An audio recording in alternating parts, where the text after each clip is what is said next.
문제 해결 활동을 통한 발받침대를 만들어보자에 대해서 공부하도록 하겠습니다. 제동이와 수아의 독닥독닥.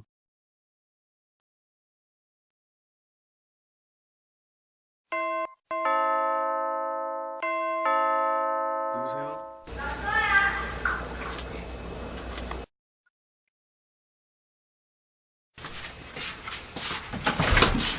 수아야, 웬일이야, 연락도 없이? 세상 속에 뭘 몰랐지. 숙제로 같이 아, 그럼 나가서 놀까? 밖에 추운데 집에서 하지 왜. 방이 왜 이래? 아, 그동안 좀 바빠서. 안 되겠다. 응? 네 문제가 아니야. 방이 좁은데 물건은 많고 수납 공간이 부족해서 정리가 어려운 거야. 수아야, 역시 너밖에 없다. 그렇게 생각해주다니. 사실 그게 문제라니까. 말 나온 김에 수납 상자 하나 만들까? 응? 며칠 전에 독서대 만드는 것 같은데. 또 뭘 만들어? 그냥 나가서 놀자. 아, 준비물 가지고 올까? 일단 브레인스토밍부터 해야겠다. 브레인? 브레인 서바이벌? 으이그. 그 다음은 마인드맵도 해보자. 마인드맵? 브레인스토밍이란 어떤 문제 해결 방안을 찾으려고 할 때 다양한 아이디어를 창출해내는 방법이야. 마인드맵은 나뭇가지 모양을 이용해 정보를 시각화하는 도구이고. 일단 우리는 수납상자를 만들 거니까 좁은 공간에 맞춰서 이동이 편하고 수납상자 이외에 다른 용도로도 사용이 가능한 디자인을 하면 좋겠다. 이왕이면 만들기 쉽게 단순한 디자인으로 하자.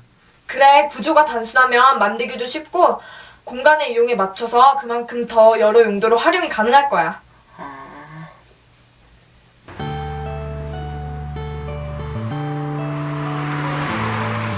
제동이가 디자인한 거는 작은 물건과 큰 물건을 보관할 수 있어서 실용적이겠다.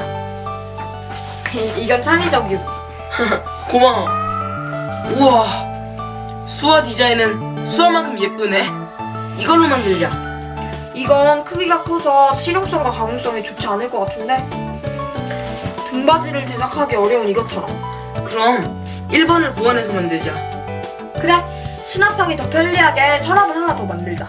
그래, 바퀴도 달자. 무거운 곳을 이동하기 쉬우니까. 오, 좋은 생각인데? 고마워.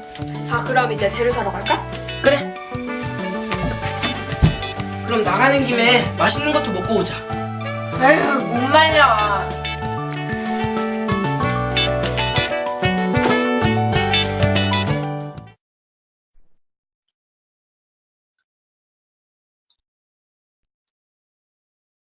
학습 목표 1. 발받침대 만들기를 통해 문제 해결력을 기를 수 있어야 되겠습니다.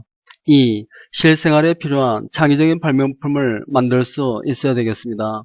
이 단원에서 공부할 내용을 보겠습니다.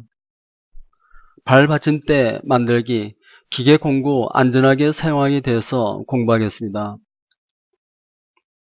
문제가 무엇인지 생각해 보면서 문제 상황을 정확하게 이해를 해야 되겠습니다. 문제 상황 1. 의자에 앉으면 발이 바닥에 닿지 않는다. 2. 공부할 때 집중력이 떨어지고 피곤하다. 3. 발에 땀이 많아 무좀 습진이 생긴다. 4. 바닥이 차갑고 딱딱하다. 친환경 소재의 발받침대 만들기. 정보 수집. 발받침대는 발이 바닥에 닿지 않는 사람에게 도움이 됩니다. 바른 자세를 유지할 수 있어 건강에 도움이 됩니다. 향이 나는 나무로 만들면 안정감, 집중력 향상, 기분을 좋게 합니다. 발의 편안함을 고려한 인체공학적 디자인으로 합니다. 재료는 건강에 좋은 편백나무, 잣나무, 삼나무 등을 사용을 합니다.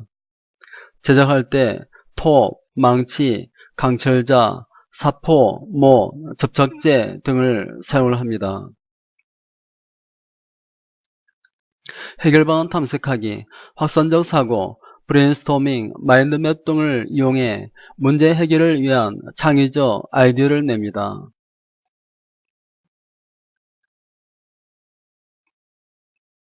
스카시톱, 가는 실톱날을 상하로 움직이면서 두께가 얇은 재료를 섬세한 곡선으로 정밀하게 작은 크기로 자르는 기계입니다. 띠톱, 띠 모양의 톱날을 회전시킴으로써 판 모양의 재료를 직선과 곡선 형태로 자를 수 있는 기계입니다. 디스크 샌더, 회전하는 사포를 이용하여 목재, 금속 등 다양한 재료의 표면을 연마하는 기계입니다. 소형 탁상 드릴링 머신, 드릴날을 고정한 축이 회전운동을 하면서 상하로 이동할 수 있는 구조로 되어 있으며 금속, 비금속 등의 재료를 고정하고 재료에 수직으로 구멍을 뚫을 때 사용하는 기계입니다. 핫멜트건, 가열에 의해 원형의 핫멜트 접착제를 녹여 접착시키는 도구입니다. 열 가소성 수제는 가열하여 녹인 후 냉각하면 바로 단단해져 쉽게 접착할 수 있습니다. 해결방안 탐색하기 단계에서 나온 여러 아이디어 중 수렴적 사고, PMI 등에 의해 최상의 해결 방안을 결정을 합니다. 해결방안 선정을 위한 평가 시 고려할 사항, 나의 능력으로 충분한가, 시간은 충분한가, 이용 가능한 재료인가, 비용은 얼마나 드는가 등에 대해서 평가를 합니다. 문제 해결 계획 수립하기, 도면 그리기, 재료표와 공정표 작성, 이와 같이 가로가 430mm, 세로가 315mm, 높이는 짧은 쪽이 60mm, 긴 쪽이 82mm로 만듭니다. 아래와 같은 재료표와 공정표를 작성을 합니다. 재료표를 보면 판재, 가로바위 세로바위 두께가 430 곱하기 100 곱하기 12mm 5개, 판재 315 곱하기 82 곱하기 12mm 2개, 판재 430 곱하기 8 곱하기 12mm 2개, 나사모 M3.5 곱하기 32mm 10개.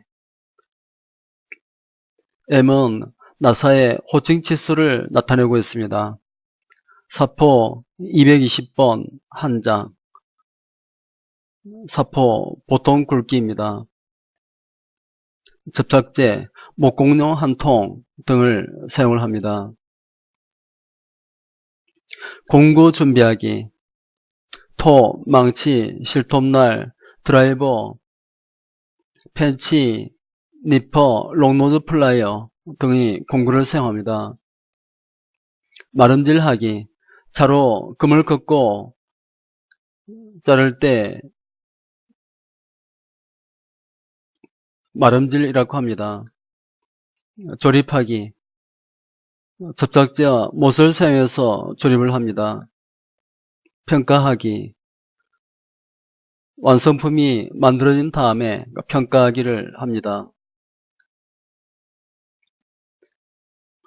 정확한 치수를 재어 재료에 옮기고 치수에 맞게 재료를 자르는 과정,